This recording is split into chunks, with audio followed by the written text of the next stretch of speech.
ညတိုင်းဒီချိန်မျိုးမှာပရိယေတနာဝန္တာလို့ရှာရွှေဘုရေခမောရောက်စွာကာကြုကဝဲဆိုရင်သာရွှေမြင်သာရဲ့ဘဝကံကြ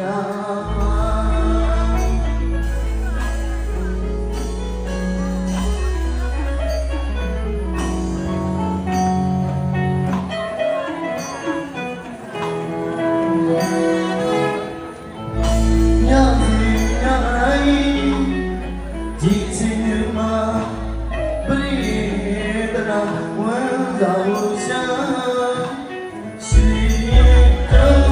ရခေါ်တော့လျှောက်စွာကာကြုကဝဲဆိုရင်သာရှိနေတာရဲ့ဘဝကံကြ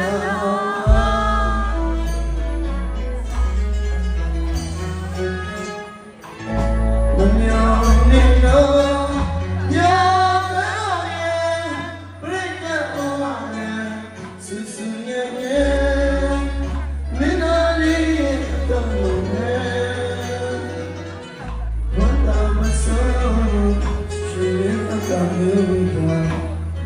မစလီယာ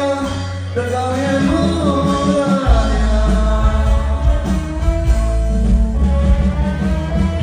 ကာကြီးရဲ့နဲ့မကနိုင်ပါတကောင်းရဲ့မူရာနေနေတာ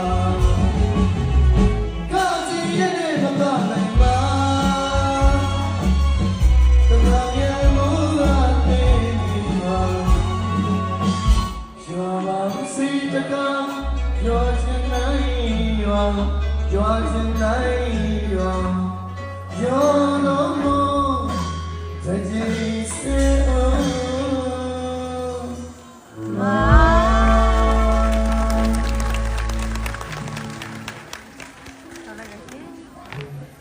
ကောင်းနေတာ